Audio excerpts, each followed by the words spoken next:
Hallelujah, praise the lord. లేఖన భాగము యోహాను సువార్త 11వ అధ్యాయము 7వ వచనం చదువుకుందాం. అటు పిమ్మట ఆయన మనము యూదయకు తిరిగి వెళదామని తన శిష్యులతో చెప్పగా, ప్రైజ్ ది లార్డ్. దేవునికి స్తోత్రం. హల్లెలూయా, హల్లెలూయా, హల్లెలూయా. స్తోత్రం, స్తోత్రం. దేవునికి స్తోత్రం. మన రక్షకుడును మన ప్రభువును మన కొరకు ప్రాణం పెట్టి తిరిగి లేచి మహిమలోకము నుండి మహిమతో రాబోతున్నటువంటి మన సజీవుడు విమోచకుడైనటువంటి యేసుక్రీస్తు నామములో మీ అందరికీ ప్రత్యేకమైన వందనాలు తెలియజేస్తున్నాను. రండి, దేవుని వాక్యంతో గడపడానికి కానాను యాత్రలో అనగా ఈ జీవన అరణ్య యాత్రలో వాక్యమై ఉన్నటువంటి దేవునితో వాక్యంతో సహవాసం చేయడానికి దేవుడు మనకు ప్రతిరోజు మంచి అవకాశం ఇస్తున్నాడు. ఎంతైనా నమ్మదగినటువంటి దేవుడు. He so faithful, so faithful. మనం ఎంతగా వర్ణించగలమో దానికన్నా అధికంగా శ్రేష్టమైన వాడు. భాషలకి భావాలకి అతీతమైనటువంటి మంచితనం, గొప్పతనం కలిగినటువంటి మన దేవుడు. దేవునికి స్తోత్రం. హల్లెలూయా. 1000 నోళ్లతో స్తుతించినా కానీ ఆయన రుణం మనం తీర్చుకోలేము. ఈ సమయంలో మనం దేవుని వాక్యాన్ని మనం ధ్యానించుకుందాం. ఈ దినమంతా దేవుడు మీకు ఆశీర్వాదకరంగా మార్చాలని ఒక దేవుని సేవకునిగా కోరుకుంటున్నాను. May God bless you. Today is your day, today is our day, today is the Lord's day. అంటే లార్డ్స్ డే అంటే సండేనా అని అంటారు. సండే అనే ఉద్దేశంతో అనడం లేదు. Every day is Lord's day. స్తోత్రం. Every day is the day of the Lord's people. దేవుని ప్రజల దినం. దేవుని స్తోత్రం.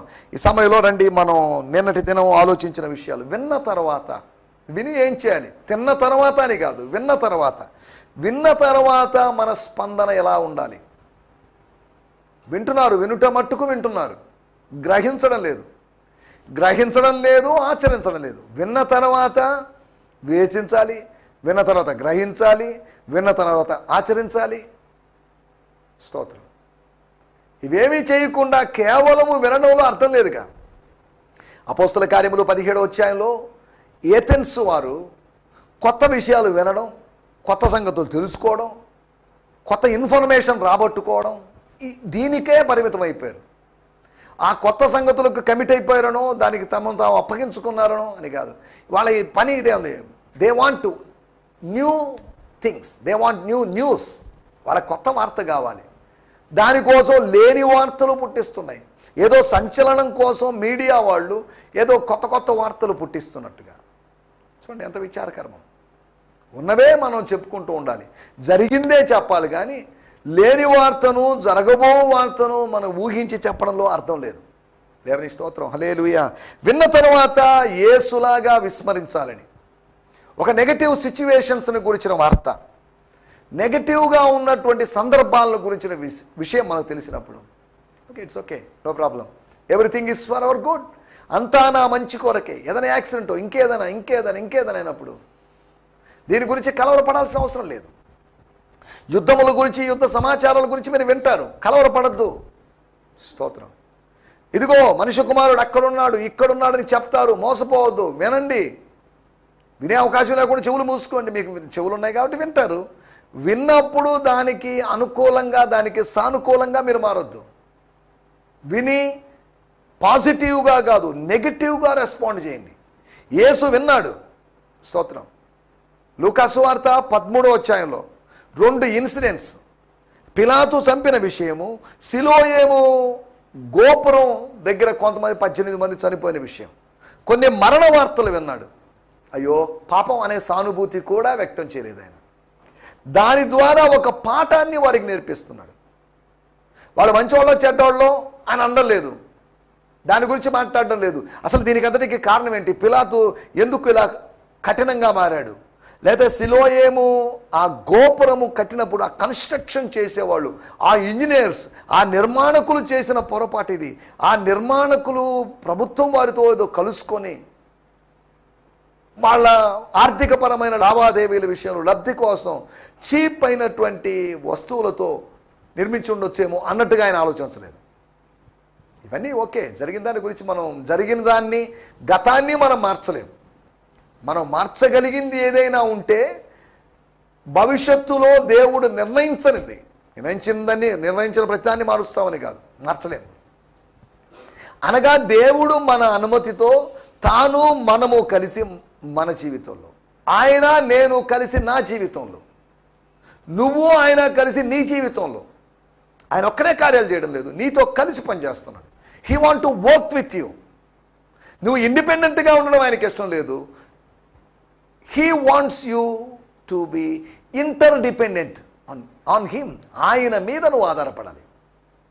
నువ్వేదో స్వతంత్రంగా జీవించు. నేను ఇంతవరకు చూశాను, ఒక భౌతికమైన తండ్రి నిన్ను పెంచాను, ఒక భౌతికమైన తల్లి 20 సంవత్సరాలు పెంచాను, నా వల్ల కాదు నాయన, ఇక నీ బతుకు నువ్వు బతుకు అని వదిలేస్తారు. రెక్కలు వచ్చినటువంటి పక్షి పిల్లను తల్లి పక్షి వదిలేస్తుంది. కానీ మన తండ్రి అయిన దేవుడు అలా వదిలిపెట్టేవాడు కాదు.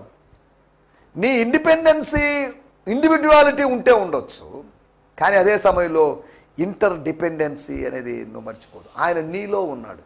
ఒక భౌతికమైన తండ్రి భౌతికమైన తల్లి మనలో ఉండలేరు, కానీ ఆత్మస్వరూపి అయినటువంటి దేవుడు, ఆత్మ అయినటువంటి తండ్రి అయిన దేవుడు మనలో ఉంటాడు. ఆయన మనల్ని విడిచిపెట్టేవాడు కాదు. విమోచన దినం వరకు మనలో ముద్రించబడ్డాడు. స్తోత్రం. ఎందుకు చెప్తున్నా అంటే ఇవన్నీ మనం ఆలోచిస్తున్నట్టు విషయం. విన్న తర్వాత మనం విస్మరించాలి కొన్నిటిని. ఒక చెవితో విన్నటువంటి వాటికి, ఆత్మీయమైన వాటికి నెగిటివ్గా స్పందిస్తూ, భౌతికమైన వాటికి పాజిటివ్గా స్పందిస్తున్నాం. కాదు, ఆత్మ సంబంధమైన వాటికి పాజిటివ్గా. Yes, I agree with that. నేను దాంతో ఒప్పుకుంటాను, దాంతో ఏకీభవిస్తానని. భౌతికమైన నో, అలా జరగడానికి వీలు, అలా జరగకూడదు, ఏ సునామలో దేవుడు కార్యం జరిగిస్తాడు అని విశ్వాసాన్ని ఎక్సర్సైజ్ చేస్తూ, విశ్వాసాన్ని ఉపయోగిస్తూ మనం ముందుకు సాగాలి, వాక్యానుసారంగా ముందుకు సాగాలి. రెండోది, మార్త యేసు వస్తున్నాడు అని విని, అనగా ఆయన గలిలయ నుంచి పైనుంచి కిందకి, అనగా ఉత్తరము నుంచి దక్షిణ ప్రాంతానికి వస్తున్నాడు అని విని, ఎవరో ద్వారా వినిందో మరి తెలియదు, విని ఊరుకోలేదు. అరే వస్తే ఇంకా మన ఇంటి దగ్గరికి వస్తాడు పక్క, అనగా యెరూషలేం వెళ్తున్నాడు, అందువే వెళ్తున్నాడు, ఈసారి యెరూషలేం వెళ్తాడో లేదో మరి నాకు తెలీదు, మన ఇంటికే వస్తాడు, మన ఇంట్లో జరిగినట్టు ఈ సంఘటన బట్టి వస్తాడు, కాబట్టి మనం పని చేయాలి, ఆయన్ని ఎదుర్కోవాలి. స్తోత్రం. I have to meet him. యేసుని ఎదుర్కోవాలి, నా బోధకుడిని నేను ఎదుర్కోవాలి.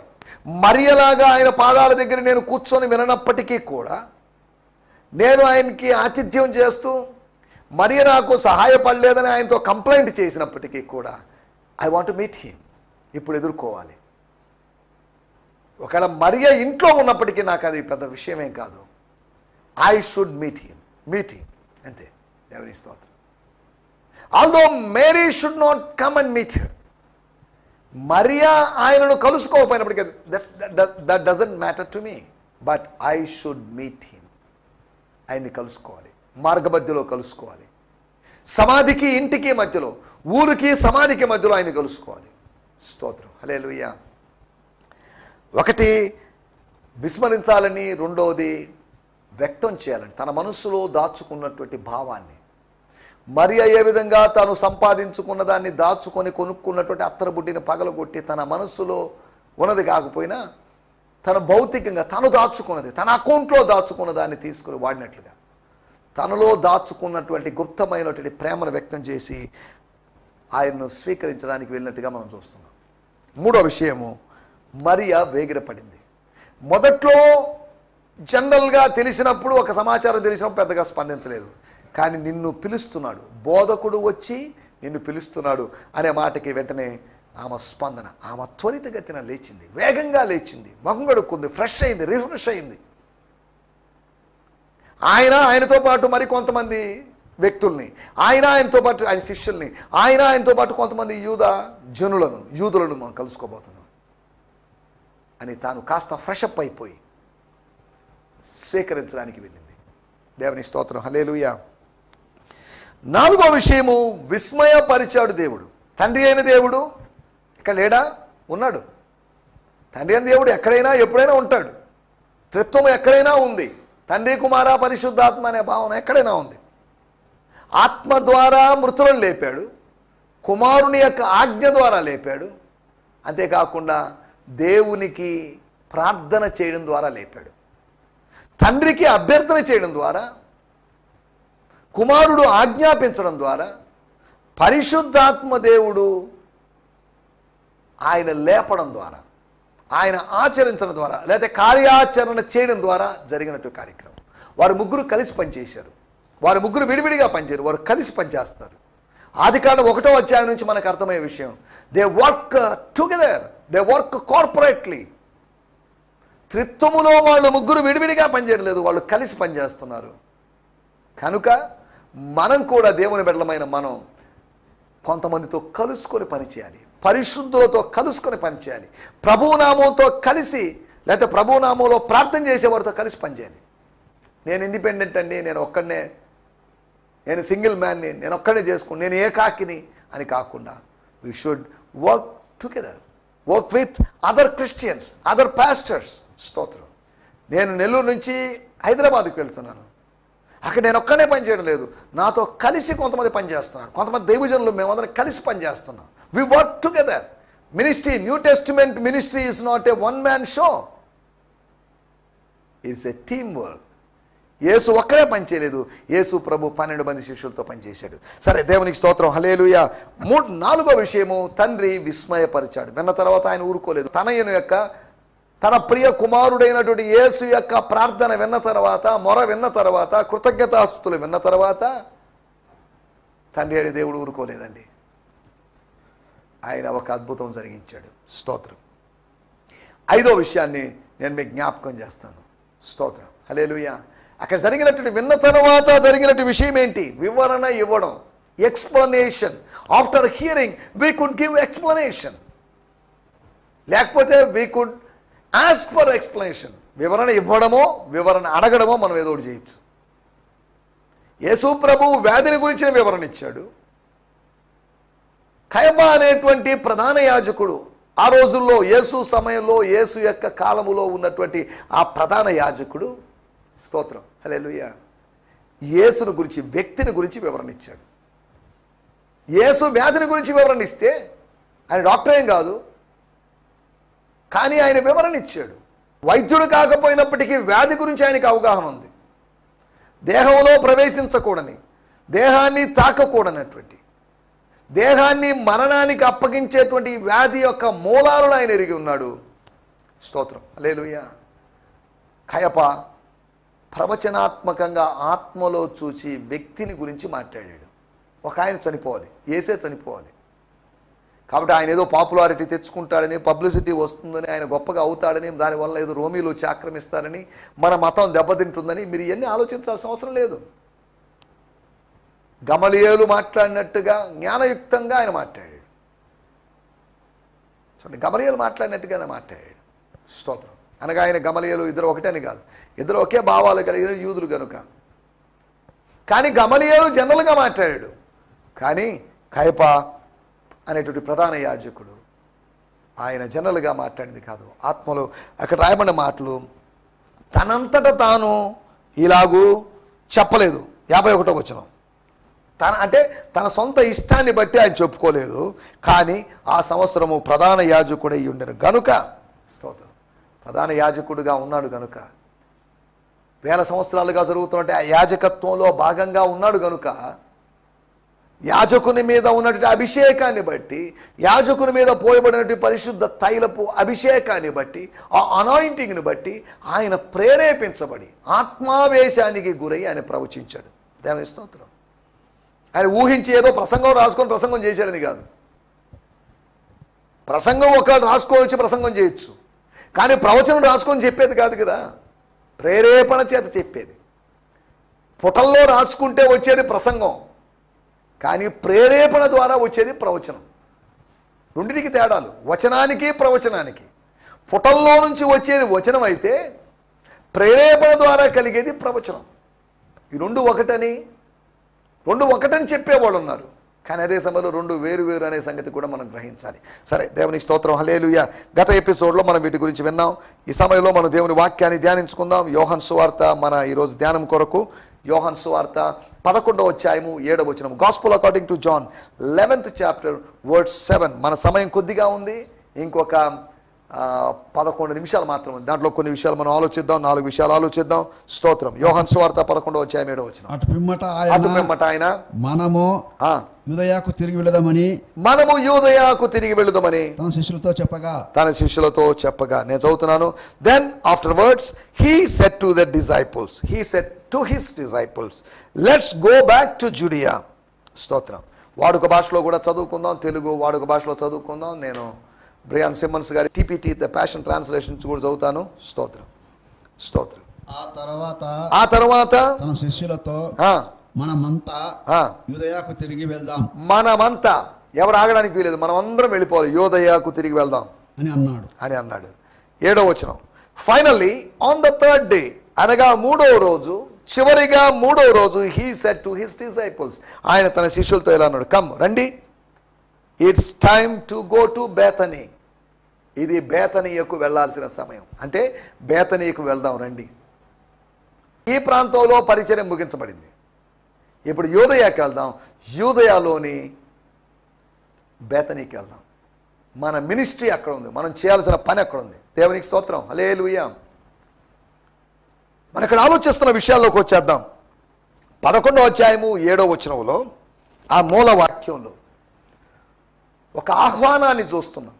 ఇటువంటి సిమిలర్ ఇన్విటేషన్స్ని, ఇటువంటి సమాంతరమైనటువంటి స్వాగతాలని ఈ అధ్యాయంలో నేను గుర్తించాను. 4 స్వాగతాలు లేకపోతే 4 ఆహ్వానాలు మీకు జ్ఞాపకం చేయబోతున్నాను. ఒకటి 11వ అధ్యాయము 7వ వచనంలో రాయబడిన మాట, మూలవాక్యం కనుక మరలా చదవాల్సిన అవసరం లేదు. అక్కడికి వెళ్ళడానికి, to go there, he gave an invitation to go there. బేతనీయకు వెళ్ళడానికి. స్తోత్రం. బేతనీయ అనేటువంటి గ్రామానికి వెళ్ళడానికి, అనగా యోహాను సువార్త 1వ అధ్యాయంలో బేతనీయ కాదు, ఇది వేరొక బేతనీ. ఇక్కడికి వెళ్ళడానికి ప్రభు పిలుపునిచ్చాడు, శిష్యులకు పిలుపునిచ్చాడు. 2వ విషయాన్ని నేను మీకు జ్ఞాపకం చేస్తాను. యోహాను సువార్త 11వ అధ్యాయము 14, 15 వచనాలు కలిసి ఉన్నాయి. లాజరు చనిపోయాను, మీరు నమ్మునట్లు, RIP, rest in peace, he is no more. ఆయన ప్రభువునందు నిద్రించాడు, ఆయన కాలధర్మం చేశాడు, ఆయన కీర్తిశేషుడు అయ్యాడు, ఆయన మట్టిలో కలిసిపోయాడు, ఆయన నోకలు చెల్లా, హీ కిక్డ్ ద బకెట్. ఇలా రకరకాల పేర్లతో మరణాన్ని గురించి. లాజరు చనిపోయాను, మీరు నమ్మునట్లు నేను అక్కడ ఉండలేదని మీ నిమిత్తము సంతోషిస్తున్నాను. దేవుని స్తోత్రం. ఆయనను అతని యుద్ధకు మనం వెళదాము. అతని యుద్ధకు మనం వెళదాము. అతను లేడుగా, ఉన్నాడా? చనిపోయాడు అన్నప్పుడు లేడిక, చనిపోయాడు, వెళ్ళిపోయాడు. అతను లేడు. అతని ఆ ఆత్మను ఎవరైతే దయచేశారో ఆ దేవుని దగ్గరికి వెళ్ళిపోయింది. అతను లేడు. కానీ ఇప్పుడు యేసు ప్రభు అంటున్న మాట, అతని యుద్ధకు వెళుదాము. చనిపోయిన అతని దగ్గరికి, ఆ డెడ్ బాడీ దగ్గరికి, ఆ భౌతికమైన దేహం దగ్గరికి, ఆ పాతి పెట్టినటువంటి దేహం దగ్గరికి, ఆ కొల్లబోతున్నటువంటి దేహం దగ్గరికి, 5వ రోజు సమాధిలో ఉన్నటువంటి ఆ దేహం దగ్గర, అతని యొద్దకు. స్తోత్రం. వాళ్ళకి అర్థమైంది ఏంటిది, చనిపోయాడు అంటున్నాడు, నిద్రపోయాడు అంటున్నాడు. అతని యొద్దకు వెళ్దామని, లేని అతని దగ్గరికి మనం ఎలా వెళ్ళగలం? లేని వ్యక్తి ఎక్కడున్నాడు? దేహం మాత్రం ఎక్కడో ఉంది, ఆత్మ దేవుని దగ్గరికి వెళ్ళిపోయింది. ఇప్పుడు లాజరు ఉన్నాడా లేడా? లాజరు లేడు. లాజరు ఉంటేనా దుఃఖించాల్సిన అవసరం లేదు, మరియా మార్తలకు దుఃఖం యొక్క అవసరం లేదు. లాజరు ఉండింటేనా, ఒకవేళ ఉంటేనా, అనగా బతికి ఉంటే యూదులు అంతమంది గుంపులుగా వచ్చి వారిని ఓదార్చాల్సిన అవసరం లేదు. లాజరు లేడు. కానీ యేసు ప్రభు ఉన్నట్టుగా మాట్లాడుతున్నాడు, లేని వాటిని ఉన్నట్టుగా మాట్లాడతాడు ఆయన. స్తోత్రం. హల్లెలూయా. పాప చనిపోయిందని అందరూ డిసైడ్ చేశారు, పాప నిద్రపోతుందని యేసు ప్రభు అన్నాడు. స్తోత్రం. 2 స్టేట్మెంట్స్ వాస్తవాలు కావు, ఒకటి మాత్రమే వాస్తవం అవుతుంది. ఇద్దరు చెప్పిందే కరెక్ట్ కాదు, ఒకరు చెప్పిందే కరెక్ట్ అవుతుంది. యేసు చెప్పిందే కరెక్ట్ అని నిరూపించబడింది. దైవ కార్యము ద్వారా యేసు చెప్పిందే వాస్తవం అని తేలింది. మొట్టమొదటి ఆహ్వానము అక్కడికి వెళ్ళడానికి, అద్దరికి వెళ్ళడానికి, అవతలకి వెళ్ళడానికి, అనగా ఉత్తరం నుంచి దక్షిణానికి వెళ్ళడానికి. స్తోత్రం. హల్లెలూయా. 2వ పిలుపు అతనిని కలుసుకోవడానికి, టు మీట్ హిమ్. రోగిగా ఉండి చావు బతుకుల్లో ఉన్న వ్యక్తి దగ్గరికి అని కాదు, చూడలేము. వాస్తవంగా రాయిని ఎవరు దొల్లించరు, దొలించే అవకాశం లేదు. ఎక్కడ రాయిని దొలించి ఆ డెడ్ బాడీని చూసినట్టు ఆధారాలు దాఖలాలు లేవు. అయినప్పటికీ యేసు వచ్చి చూడాలనుకున్నాడు. చూడడం మాత్రమే కాదు, అతన్ని లేపాలనుకున్నాడు. అతనిలో నుంచి చావును తొలగించాలనుకున్నాడు. సరే, దేవుని స్తోత్రం, హల్లెలూయా. మన ఇక్కడ ఆలోచిస్తున్న విషయాలు, ఒకటి అక్కడికి వెళ్ళడానికి ఆహ్వానం ఇచ్చాడు. రెండోది అతని యొద్దకు వెళ్ళడానికి, అతన్ని to meet him, to meet Lazarus. ఎవరంటే వారిని కలవడానికి కాదు. ఇప్పుడు మెయిన్గా మనం లాజరస్ ఫ్యామిలీ దగ్గరికి వెళ్తున్నాం. We are especially going to Lazarus. అదేంటండి, లాజరస్ దగ్గరికి ఇప్పుడు వెళ్ళాల్సిన అవసరం ఉంది? పోయి సమాధి దగ్గరికి వెళ్ళి పూజలు చేయడం, సమాధి దగ్గరికి వెళ్ళి ప్రార్థన చేయడం, సమాధి దగ్గర పూలు చల్లడం, సమాధి దగ్గర పాలు పోయడం, ఇవన్నీ ఏంటిది ఎంత? యేసు ప్రభు యొక్క ఉద్దేశం అది కాదు. మనం ఈ పిచ్చి పనులు చేస్తాం. 3వ రోజు పాలు పోస్తాం. దేనికి? ఆ పాలు కాగబెట్టుకొని కాస్త టీ పొడి వేసుకొని టీ తాగకుండా వ్యర్థంగా మట్టి పాలు చేస్తున్నాం. మంచి పాలని, ప్యాకెట్ పాలని మట్టి పాలు చేయడం మన పని. మట్టి పాలు చేయొద్దు. దేవుడు అనుగ్రహించిన వనరులు పాడు చేయొద్దు. దేవుడు మనకిచ్చాడు, దాన్ని వేస్ట్ చేయకూడదు. చాలామంది వేస్ట్ చేస్తున్నారు. తిన్న తర్వాత మిగిలిన రొట్టె ముక్కలని వదిలేసేయండి, నో ప్రాబ్లం అని అనలేదు. వాటిని పోగు చేయండి అని చెప్పాడు. Don't waste anything.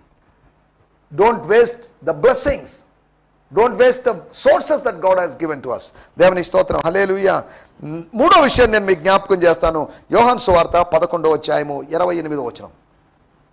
ఆమె ఈ మాట చెప్పి వెళ్ళి బోధకుడు వచ్చి నిన్ను పిలుచున్నాడని తన సహోదరైన మరియను రహస్యంగా పిలిచెను. And when she had said this, she went and called Mary her sister, secretly saying, the teacher is here and is calling you. గట్టిగా అరిచి చెప్పిందని కాదు, చెవులో చెప్పింది, మెల్లగా చెప్పింది, ఒక గుసగుసలాగా చెప్పిండొచ్చు. Mary her sister secretly saying, teacher is here. బోధకుడు వచ్చాడు. స్తోత్రం. బోధకుడు వచ్చి అక్కడ ఉన్నాడు, అవతల ఉన్నాడు, సమాధి దగ్గర ఉన్నాడు. బోధకుడు పిలుస్తున్నాడు. నేను ఆయన కలిశాను, వచ్చేసాను, వెంటనే నిన్ను తీసుకొని పోదామని నిన్ను పిలిచాడు ఆయన. He called you. స్తోత్రం. ఆయన వచ్చేసరికి నా దుఃఖం లేదు, ఎగిరిపోయింది, దుఃఖం ఆవిరైపోయింది. I'm so happy as I could see him. ఆయన చూసిన తర్వాత నేను హ్యాపీగా ఉన్నాను. Come, let's go and meet Jesus. యేసుని కలుసుకుందాం. 3వది, యేసు ఎందుకు ఆమెను కలుసుకోవాలనుకున్నాడు? ఆమెను గురించి ఎందుకు అడిగాడు? కుటుంబ సభ్యుల్లో 3లో ఒకతను చనిపోయాడు, ఒక ఆమె ఉంది. ఇంకొక ఆమె ఏమైనట్టు? ఒకవేళ మార్తని, అమ్మ మార్త సహోదరి, నా కుమార్తె మేరీ ఎక్కడ, మరియ ఎక్కడ? ఇంట్లో ఉందా? ఇంకెక్కడికైనా వెళ్ళిందా? ఇంకా ఏడుస్తూ ఉందా? ఎలా ఉందా ఆమె? బ్రింగ్ హర్, కాల్ హర్ అని చెప్పిండొచ్చు. సరే, దేవుని స్తోత్రం, హల్లెలూయా. 3వ విషయము, ఆమెను ఆదరించడానికి ఆహ్వానం. ఆదరణ కొరకైనటువంటి ఆహ్వానం. ఒకటి, అక్కడికి వెళ్ళడానికి ఆహ్వానం ఇచ్చాడు. 2వ ఆహ్వానము, అతన్ని కలుసుకోవడానికి ఆహ్వానం ఇచ్చాడు. నీకు నాకు ఆహ్వానం ఇస్తున్నాడు, ప్రజల్ని కలుసుకోవడానికి, ప్రజల్ని చేరుకోవడానికి, ప్రజల దగ్గరికి వెళ్ళడానికి. 3వ ఆహ్వానం, ఆదరించడానికి. ఆదరణ కోల్పోయి, స్తోత్ర, ప్రయాసపడి, గాలివేలి చేత కొట్టబడి, ఆదరణ లేనిదాన నీలాంజనములతో నిన్ను కడతానని దేవుడు చెప్పాడు. అటువంటి ఆదరణ లేని స్త్రీని ఆదరించడానికి యేసు వెళ్ళాడు. ఆమె ఏదో కొద్దో గొప్ప కోలుకుంది. అక్కగారు మార్తక్క గారు కోలుకున్నారు, కానీ మరియమ్మ కోలుకోలేకపోయింది. అందరూ త్వరగా కోలుకుంటారు, అందరూ ఒకే సమయానికి కోలుకుంటారని చెప్పలేము. కొంతమంది మానసిక బలహీనులు ఉంటారు, వాళ్ళు కోలుకోవడానికి చాలా టైం పడుతుంది. మానసికమైన దృఢత్వం, నిబ్బరం కలిగిన వాళ్ళు త్వరగా కోలుకుంటారు. స్తోత్రం, హల్లెలూయా. తర్వాత మనం ఆలోచిస్తున్నట్టు విషయం, యేసు ఇచ్చిన పిలుపు ఏంటి? దేనికి? 11వ అధ్యాయము 43వ వచనం. స్తోత్రం. ఆయన అలాగు చెప్పి లాజరు బయటికి రమ్మని బిగ్గరగా చెప్పగా. దేవునికి స్తోత్రం, హల్లెలూయా.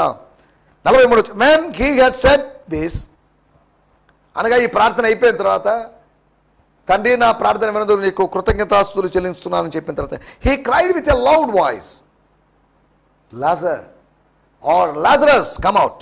దేవుని స్తోత్రం, హల్లెలూయా. బయటికి రావడానికి పిలుపునిచ్చాడు. అందరి ఎదుటికి రావడానికి, అందరి ముందు రావడానికి.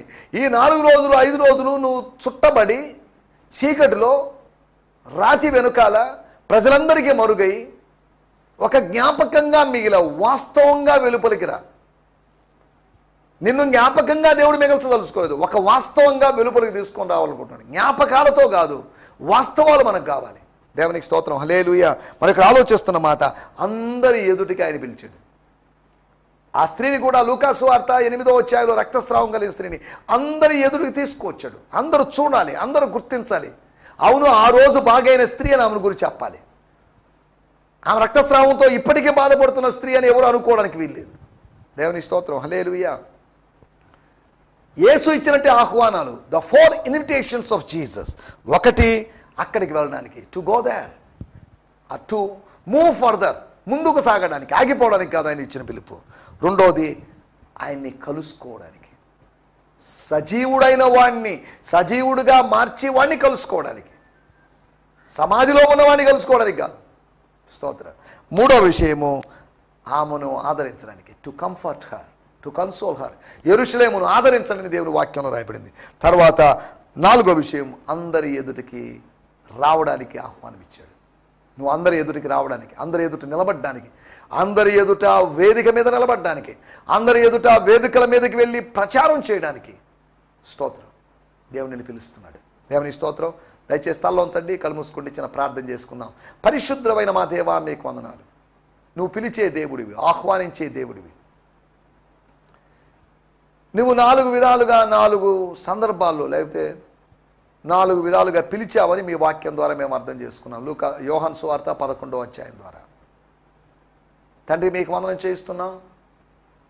అక్కడికి వెళ్ళడానికి, అనగా గలిలయ నుంచి యూదయకు వెళ్ళడానికి, అతన్ని కలుసుకోవడానికి, లాజరుని కలుసుకోవడానికి, ఆమెను ఆదరించడానికి, అంతేకాకుండా లాజరును అందరి ఎదుటికి బయటికి రప్పించడానికి నువ్వు ఇచ్చినట్టు ఆహ్వానాలు, ఆహ్వానానికి స్పందించినట్టు పరిస్థితులు ఇవన్నీ మేము తెలుసుకున్నాం. మీరు మాకు వినిపించిన మాటల కొరకే మీకు వందనం చేస్తూ, సకల ఘనత, మహిమా, ప్రభావాలు మీకే ఆరోపిస్తూ, మా ప్రభువును ప్రియరక్షకుడైనటువంటి యేసుక్రీస్తు నామములోనే ప్రార్థించగలుగుతున్నాం పరమ తండ్రి.